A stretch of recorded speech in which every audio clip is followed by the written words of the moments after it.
पति को था चर्म रोग और पत्नी 7 महीने की गर्भवती थी। पत्नी ने संबंध बनाने से किया मना और फिर हुई पति की मौत।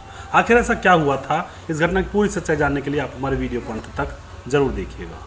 नमस्कार, मैं हूं सुदेश कुमार और तिरछी बात पलवल चैनल में आपका स्वागत है। दोस्तों, यह घटना है भोपाल इलाके की। भोपाल के एक इलाके में सुबह सुबह पुलिस के पास फ़ोन जाता है किसी व्यक्ति का और वो कहता है कि हमारे भाई को हमारे घर की छत पर कोई रात को मार करके चला गया है, प्लीज़ यहाँ पर आ जाइए। दोस्तों, पुलिस उस गांव में पहुँचती है और जाकर देखती है कि छत के ऊपर एक व्यक्ति चारपाई पर लेटा हुआ है। उसकी गर्दन किसी धारदार हथियार से काटी गई है और उसके उंगलियां भी काट दी गई हैं और वह मृत अवस्था में ऊपर छत के ऊपर चारपाई पर मृत अवस्था में पड़ा हुआ है और खून से लथपथ वह छत है।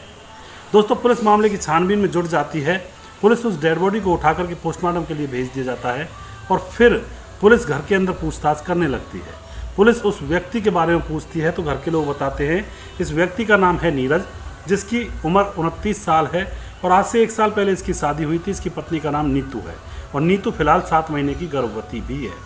दोस्तों, पुलिस जांच पड़ताल करती है और कहती है नीतू से कि तुम कहाँ थी जब तुम्हारे पति की हत्या की गई थी। नीतू बताती है कि मैं नीचे सो रही थी और मेरा पति ऊपर छत पर सोया करता है। पुलिस पूछती है कि तुम अलग से क्यों सो रही थी, अभी तो तुम्हारी शादी को 1 साल ही हुआ है। तो दोस्तों, नीरज की पत्नी नीतू कहती है पुलिस के सामने कि मुझे पेट में बच्चा है 7 महीने का और मेरे पति को चर्म रोग है, कुछ दवाइयाँ चल रही हैं, इसलिए मैं इससे दूर रहकर सोती हूँ। दोस्तों, पुलिस की बात भर जाती है कि ठीक है, ऐसी कंडीशन हो सकती है कई बार। तो पुलिस पूछती है उस नीतू से कि तुम्हें किसके ऊपर शक है, किसने यह किया होगा। तो नीतू बताती है किसी एक गांव के एक लड़के का नाम। फिर दोस्तों, पुलिस उस लड़के को उठा लेती है, सख्ती से पूछताछ करती है तो पुलिस को पता चलता है कि वह लड़का कातिल नहीं है। वह लड़का अपना पूरा प्रूफ देकर वहाँ से निकल जाता है कि उस रात तो मैं गाँव में था ही नहीं।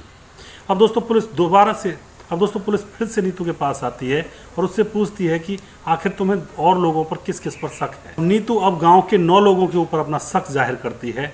दोस्तों, पुलिस एक एक करके 9 लोगों को उठा लेती है और अच्छी तरह से उनकी मल्लम पट्टी करती है, लेकिन फिर भी पुलिस को कोई क्लू नहीं मिलता है क्योंकि वह 9 लोग अपराधी थे ही नहीं, उनको भी छोड़ दिया जाता है। अब पुलिस को शक नीतू के ऊपर हो जाता है कि यह सभी लोगों के नाम बता रही है, कुछ ना कुछ तो गड़बड़ है। अब दोस्तों, पुलिस नीतू को ही उठा लेती है और उसे सख्ती से पूछताछ करती है। तो दोस्तों, नीतू बताने लगती है कि मैंने ही अपने पति को जान से मारा है। वह बताती है कि मेरी शादी जब इससे हुई थी तो शादी से पहले मुझे यह पसंद नहीं था, लेकिन मेरे घर वालों ने मेरी शादी इससे ज़बरदस्ती कर दी थी और शादी के बाद भी मुझे यह पसंद नहीं था और अब इसे चर्म रोग हो चुका था और मैं इससे दूर दूर रहने लगी थी, लेकिन यह ज़बरदस्ती मेरे साथ संबंध बनाता था। मेरे पेट में 7 महीने का बच्चा है, मैं इससे कहती थी मुझसे दूर रहा कर, लेकिन ये मुझे पीटा करता था और मेरे साथ ज़बरदस्ती संबंध बनाता था। इसी तरह से इसने उस रात भी मेरे साथ संबंध बनाए थे और फिर मैंने ठान लिया था कि अब इसको रास्ते से हटाना ही पड़ेगा, तभी जाकर मैं अपनी ज़िंदगी अच्छे से जी सकती हूँ। उसके बाद वह बताती है नीतू छत के ऊपर जाती है रात को और उसके हाथ में कुल्हाड़ी होती है।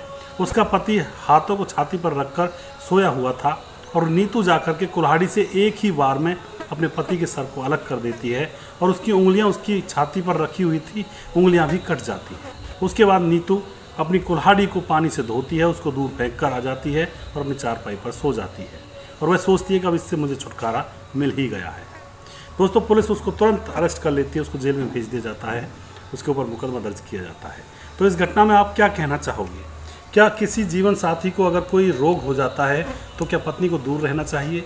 और दूसरी बात, अगर दूर रहते भी हैं, जैसे कि एक तरह से बीमारी को मद्देनज़र रखते हुए दूर रहना भी पड़ जाता है, तो क्या उसके पति ने सही किया था, उससे ज़बरदस्ती संबंध बनाता था जबकि उसे चर्म रोग था, या फिर उसकी पत्नी ने सही किया था? किसने सही किसने गलत किया था? एक छोटा सा मतभेद था जिसके ऊपर एक इंसान की यहाँ पर जान चली जाती है और उस नीतू की ज़िंदगी अब बर्बाद हो चुकी है क्योंकि वह पूरी लाइफ ज़िंदगी अपना जेल में काटेगी और जो बच्चा आने वाला था उसके पेट में, उसका भविष्य कैसा होगा, उसको आखिर क्या दे पाएगी नीतू।